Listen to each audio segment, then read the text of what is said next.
Mesdames, Messieurs, bonjour, bienvenue au journal. Le dossier des militaires et policiers radiés est soumis à une rencontre entre le Ashkroun et des membres du gouvernement. Les deux parties se penchent depuis ce matin sur ce rapport qui fait de nouvelles propositions pour régler définitivement ce dossier.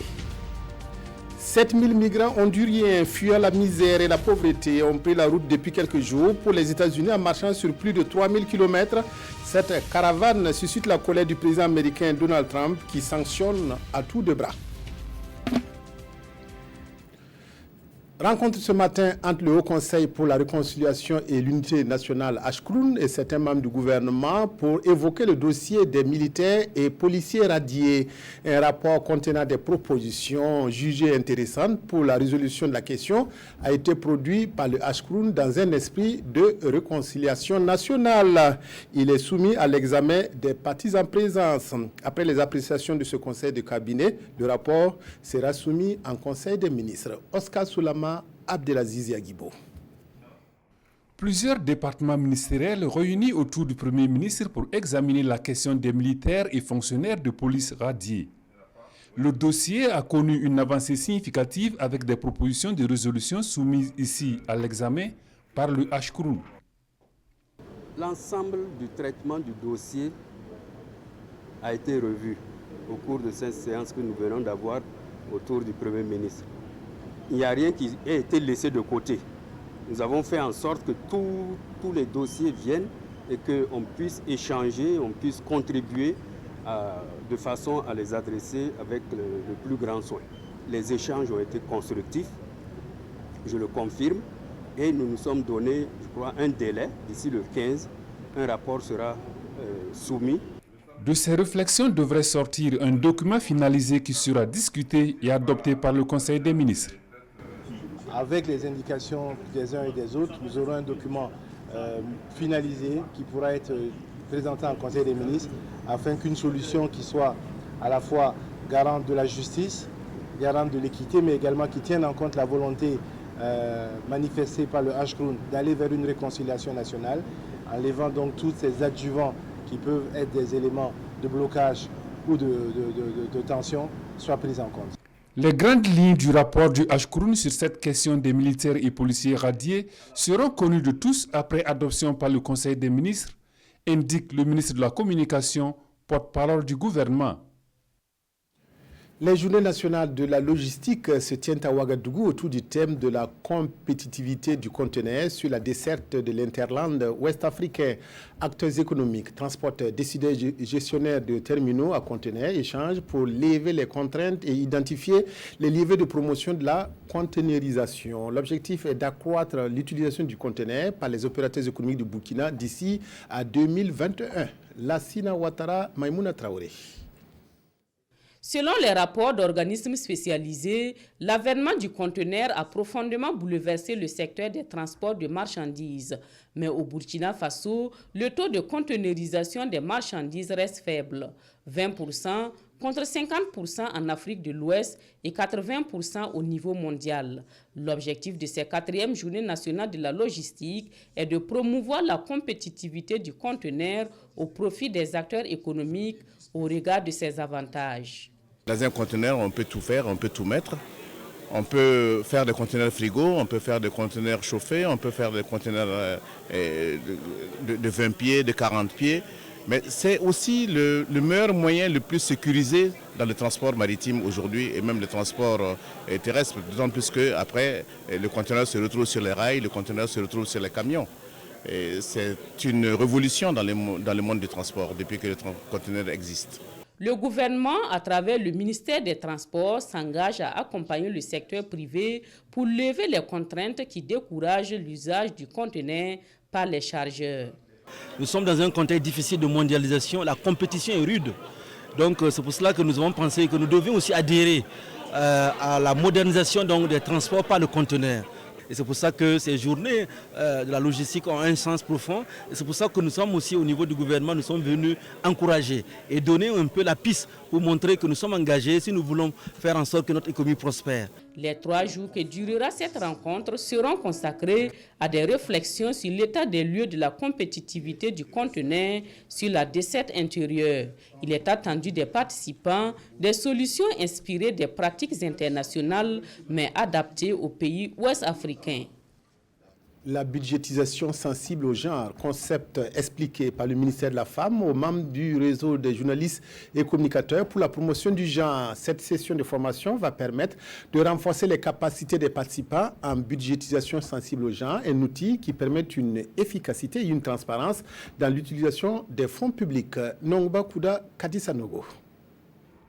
3 mois après la mise en place du réseau des journalistes et communicateurs pour la promotion du genre, le secrétariat permanent pour la promotion du genre a jugé nécessaire de former ces professionnels des médias en budgétisation sensible au genre. Une trentaine de journalistes venus des 13 régions du Burkina vont renforcer leurs capacités en budgétisation pour une meilleure efficacité et transparence dans l'utilisation des fonds publics. Les journalistes sont au centre de tout. C'est eux qui véhiculent l'information et sont nos partenaires clés. Et on s'est dit qu'en outillant les journalistes sur cette thématique, ils vont nous aider à porter la problématique sur ces fonds baptismaux. Donc la budgétisation sensible au genre vient répondre à cette problématique de prendre en compte les spécificités des hommes et des femmes dans la programmation budgétaire. Cette session de formation qui va durer 5 jours bénéficie du soutien de la GIZ, la coopération allemande. Elle va permettre aux participants de mieux analyser les budgets des ministères et institutions pour une meilleure prise en compte des besoins du genre. La mairie de Bani, dans le Sénon, a rouvert ses portes lundi dernier après plusieurs mois de fermeture. Des négociations menées par plusieurs autorités politiques et administratives burkinabées ont permis de parvenir à la paix des braves et à la reprise des activités de cette municipalité. Le gouverneur de la région du Sahel a constaté hier que la mairie de Bani pouvait fonctionner à nouveau. Martin Ouedraogo, Jérôme Tendano. Nous voulons qu'il y ait des actes de naissance. La médiation du ministre de l'administration territoriale pour une sortie de crise dans la commune de Bani porte ses fruits. Il est 8h37 lorsque le gouverneur de la région du Sahel foule la cour de la mairie pour constater l'effectivité de la reprise des services de l'administration communale. Ils ont pris l'engagement le 12 dernier à Dori devant les 2 membres du gouvernement pour dire qu'ils étaient prêts à ouvrir les locaux de la mairie. C'est une parole donnée, c'est une parole qui a été tenue. Et nous sommes venus donc au nom du gouvernement, au nom du Premier ministre et du chef de l'État, leur dire que nous avons entendu leur message, c'est ouvert et nous leur demandons seulement de continuer à travailler main dans la main, dans le dialogue, dans la sincérité, pour que ce qui va venir après soit meilleur à ce qu'on a vécu. Des dossiers se sont accumulés et attendent d'être évacués le plus tôt possible, selon le gouverneur. Ce message est également bien compris. On va travailler comme le gouverneur a bien dit. On travaille samedi, dimanche, il n'y a pas de jour de repos. Je suis prêt à faire tout ce qui me coûte mon boulot. Pas de jour de repos et c'est un ouf de soulagement pour les administrés de la commune de Bani qui recouvrent leurs droits. Ça va permettre à beaucoup de gens, surtout ceux qui avaient besoin des documents administratifs, de mettre leur situation à jour. Et surtout les enfants, voilà, qui ont besoin d'actes de naissance. Donc on souhaite vraiment que cette paix, voilà, dure à Bani, que ça reste éternellement. Voilà, quand on dit Bani, on voit la paix. Cette réouverture de la mairie de Bani marque une victoire d'étape dans le processus de réconciliation des filles et fils de la ville aux mosquées mythiques. Il convient alors d'intensifier les consultations pour une sortie définitive de crise. Autre mairie, autre activité, la commune de Bobo-Dioulasso a signé un accord avec une structure dénommée Green Road Energy. Ce partenariat permet de lancer des études de l'installation d'une station de traitement des déchets au centre d'enfouissement technique de la ville. Cette station, d'une valeur de 70 milliards de francs CFA, va permettre de traiter par jour 850 tonnes de déchets ménagers et produire 18 mégawatts d'électricité. Drissa Traoré, Ali Traoré. Bientôt, une station de traitement des déchets au centre d'enfouissement technique de Bobo-Dioulasso verra le jour. Ce joyau sera une réalité grâce à cette signature d'accord ici entre la commune de Bobo-Dioulasso et une structure dénommée Green Road Energy Burkina Faso. Adoptée en conseil municipal du 18 août 2018, cette installation va permettre à la ville de se débarrasser de ces déchets. Nous avions sollicité le conseil municipal qui a bien voulu accepter, nous autoriser, après identification d'un partenaire potentiel pour qu'on aille signer un mémorandum d'entente sur la gestion des déchets solides et les transformations de la ville de Bobo-Dioulasso. Alors, chose est faite aujourd'hui, à savoir que nous venons de signer ce mémorandum qui devrait nous permettre en tout cas de nous pencher sur les études nécessaires effectivement à la gestion de ces déchets. Après une étude de 3 mois, les machines seront installées et le travail va proprement débuter au dit des promoteurs. Cette station, en plus de transformer 850 tonnes de déchets ménagers par jour, aura une production énergétique de 18 MW par heure. Il y aura également des fertilisants pour l'agriculture et le maraîchage. Nous nous réjouissons que cette installation va se passer déjà au centre d'enfouissement technique, ce qui concrétise et ce qui renforce encore le partenariat que nous venons de signer. Le partenariat que nous venons de signer, le MOU, pour le début des études.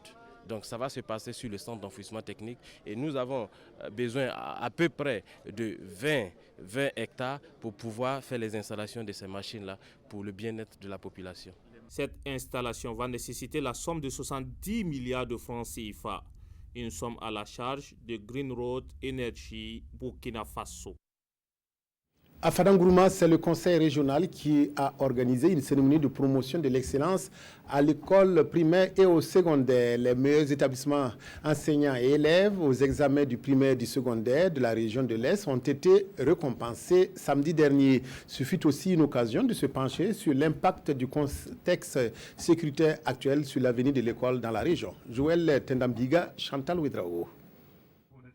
L'heure est aux récompenses pour les élèves et enseignants qui se sont illustrés par leur performance au cours de l'année scolaire 2018 à l'Est. Avec une moyenne de 16,12 sur 20 au baccalauréat, Laurent Soubeiga du lycée départemental de Diabo reçoit son prix du meilleur élève. Le prix du meilleur enseignant revient à Palamanga Lankwande de l'école primaire de Pielacé qui a réalisé un taux de succès de 100% avec ses 72 élèves au certificat d'études primaires. C'est le travail qui paie. Si je suis reconnue aujourd'hui meilleure enseignante, c'est parce que effectivement nous avons travaillé. Les parents de leur côté aussi ont travaillé, les enfants également. Sinon, il n'y a pas de secret dans la réussite, seul le travail. Mes camarades me disaient toujours que, bon, moi ma probabilité de gagner c'était 1, mais je me disais toujours que c'était 0,1. Bon, ce qui m'amenait toujours à travailler, à bien bosser, à faire des richesses pour m'améliorer. Ils sont au total 62 acteurs de l'éducation qui ont vu leurs efforts récompensés. Et au patron de la cérémonie, tout comme le parrain, de les inviter à rester toujours des modèles. En matière de résultats au niveau certificat, nous avons beaucoup évolué. De l'avant-dernier, l'année passée, maintenant nous sommes devenus 2e au plan national. C'est pour cela que nous avons voulu marquer cette étape pour dire merci à tous ceux qui ont bien travaillé. Mais encore en organisant cette cérémonie, c'est dire que vous avez bien fait. Mais nous attendons encore de vous beaucoup de sacrifices. Et pour maintenir cet élan, le président du conseil régional exhorte l'ensemble des acteurs à plus d'abnégation au regard du contexte sécuritaire actuel. Siao, jour J-3 et les préparatifs s'accélèrent chez les artisans et exposants à la 15e édition. Une édition qui connaîtra comme à l'accoutumée la participation des stylistes modélistes burkinabés. Ces derniers profitent de la vitrine que représente le Salon international pour aller à la conquête du marché mondial. Isaka Ouedraogo, Oumar Zombré. Ces chemises font partie de la collection Les Anges du Ciel du styliste Prince Desitu. Elles seront bientôt exposées au Salon international de l'artisanat de Ouagadougou, Siao. Cette collection doit son nom à la proximité de l'atelier de Prince Desitu à la cathédrale Notre-Dame de l'Immaculée Conception de Ouagadougou. Les Anges de l'Éternel, c'est un mariage entre les tissus locaux et ceux venus d'ailleurs. Prince Desitu n'a pas manqué une seule édition du Siao depuis 2005. Cette année encore, il sera présent en groupement avec une association. la maison Prince, qui sera en cloche avec Uprotexa, va présenter Les Anges de l'Éternel, sa collection qui court de 2018 à 2020. Voilà, cette collection va s'étendre jusqu'en 2020, qui est de valoriser le textile burkinabé, accompagné des autres textiles qui viennent d'ailleurs, panaché, pour dire que le Faso d'Onfani, il est utilisable sur toute matière. Tout dépend de l'inspiration de l'homme lui-même qui le crée. Sa notoriété, il la doit en partie au Salon international de l'artisanat de Ouagadougou. Cet événement qui nous a permis de nous lancer du côté national et international. Nous pouvons dire merci au CIAO. Le coq d'Onda sera aussi présent à cette 15e édition du CIAO. Ce tissu local sera décliné sous toutes ses coupes, robes, jupes, sacs à main ou à dos et voire même des chaussures en coco.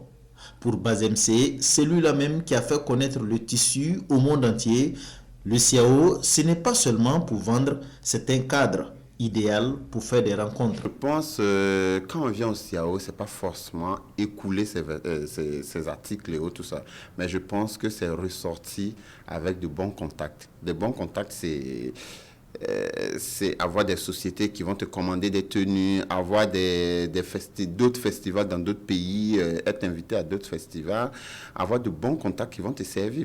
Le cluster ou le regroupement, c'est le mode de participation choisi par Bazemse et Prince Dessutu.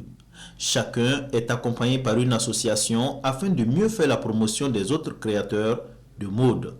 Tous invitent les stylistes à sortir de l'ombre en participant à la biennale de l'artisanat au Burkina Faso. Le Guatemala et le Mexique, objet de sanctions décidées par le président américain Donald Trump pour avoir permis à une caravane de migrants honduriens de traverser leur pays en direction des États-Unis. Plus de 7000 migrants honduriens parcourent depuis plusieurs jours des milliers de kilomètres pour échapper à la misère et à la pauvreté, souvent à pied. Il serait plus de 7000 d'après l'Organisation internationale pour les migrations. 7000 à vouloir atteindre les États-Unis quoi qu'il en coûte. La plupart sont partis du Honduras il y a 9 jours, d'autres les ont rejoints sur le chemin et une partie a passé la frontière mexicaine. Une progression qui excède le président américain. Donald Trump a annoncé avoir alerté l'armée et les gardes-frontières, annoncé aussi que les aides américaines aux pays traversés seraient réduites. Si beaucoup se trouvent actuellement dans le sud du Mexique, il reste à ces migrants en plus de 2000 kilomètres à parcourir pour atteindre la frontière américaine. Un périple de plusieurs semaines, d'autant que la plupart sont à pied.